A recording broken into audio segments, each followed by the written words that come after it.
playing? We've been, you even watch a day like today.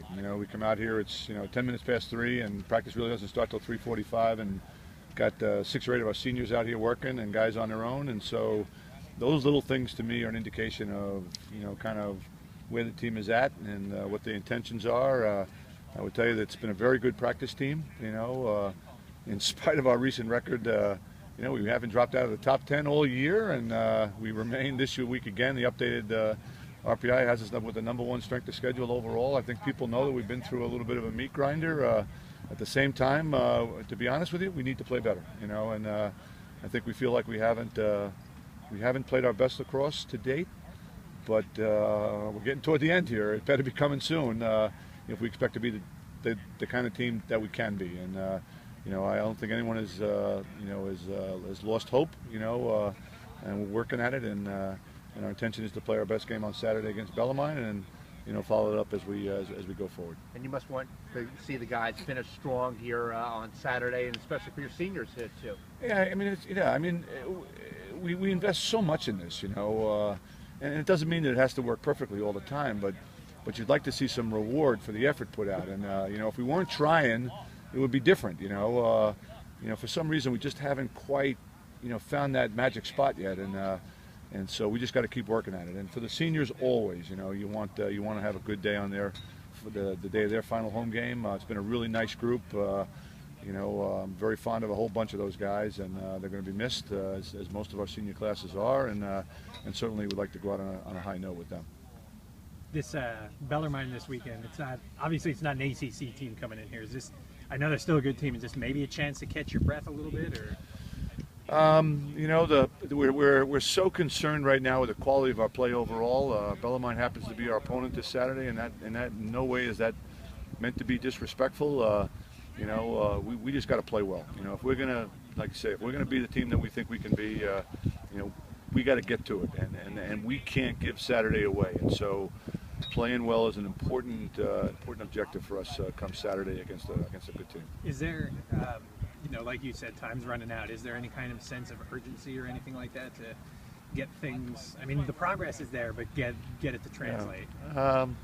I don't know that we've really. People keep saying to me, "Hey, you're in the playoffs. Don't worry about it." This and that, and I really haven't thought about that a great deal. Trying to get this right has created lots of sleepless nights, and so I'm not getting too far ahead of myself, to be honest. I do think that we're going to be playing for a while.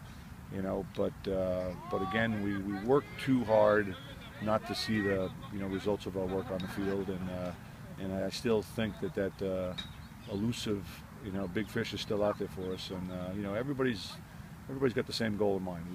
We just got to get it done. You alluded to the #1 strength of schedule.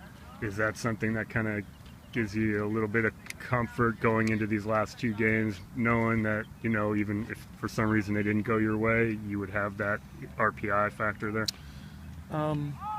Yeah,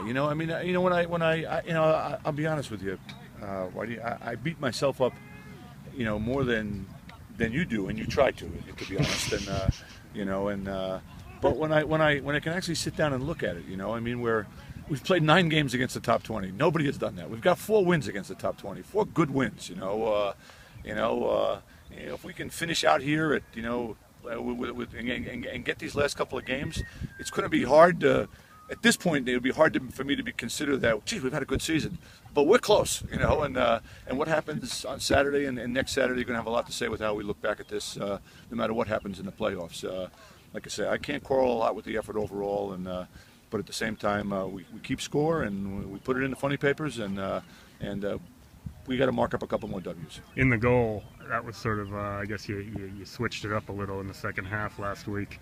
Are you going to stick with Matt there? We'll go back with Matt Barrett. Yeah, he's practiced very well over the last couple of weeks. He's given us a couple of really good games. I had hoped on Saturday against Duke that a change in the goal might just spark us a little bit. I really didn't have much of a problem with the balls that went in, but I just thought a change. Maybe Dan would get to a couple of balls, but we'll go back with Barrett on Saturday. And do you have to treat this game almost like it is an NCAA tournament game?